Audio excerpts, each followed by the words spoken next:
The boss of US low-fare carrier JetBlue has said it's necessary to overhire staff because of the rate at which people are still leaving the industry. Robin Hayes was speaking at thousands of travellers as have been hit by recent disruption caused largely by staff shortages that have blighted the restart of air travel after the pandemic. Airlines have cut summer schedules and made last-minute cancellations. I now need to overhire just to keep the number I need. With COVID, we lost a lot of experienced people, he added. Airports and airlines, which cut jobs during COVID lockdowns, have found it difficult to recruit enough staff as demand for holidays has surged. JetBlue, a smaller scale airline than British Airways, Virgin and American Airlines, had seen the situation normalise as the summer has progressed, but he said the firm, like other airlines, had adjusted its hiring plan to cope people leaving more quickly by employing more staff. By the end of 2022, half of JetBlue's employees would have been with the airline for less than 2 years. Even if you can get the people, they don't have the same experience as someone who's been doing that job for 10 or 15 years, so it's going to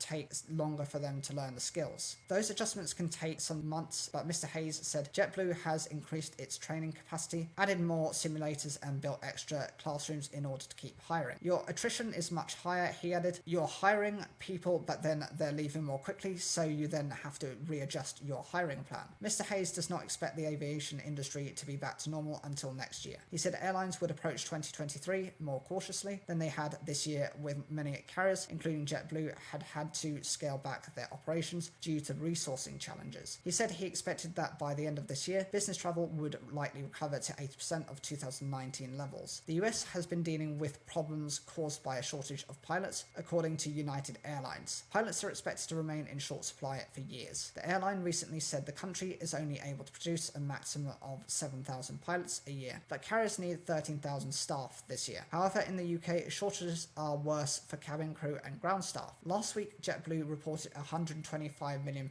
loss for April to the end of June, but Mr. Hayes says he believes the company will return to profit in the July to September period. By the end of October, JetBlue will have increased the number of flights it operates between the UK and US from 1 to 5 a day. It comes a year after JetBlue entered the transatlantic market with its first daily service between New York and London Heathrow, and it now also runs a new daily service between Boston and London Gatwick. Mr. Hayes said he expected ticket prices to go down slightly as JetFuel begins to retreat from its high prices. He said JetBlue had been only slightly affected by the Heathrow flight cap, which saw the airport limit the number of passengers who could depart each day to 100,000 over the peak summer months, 4,000 fewer than current levels. The move prompted JetBlue to halt ticket sales a couple of times, although this has not been a major impact on its operations.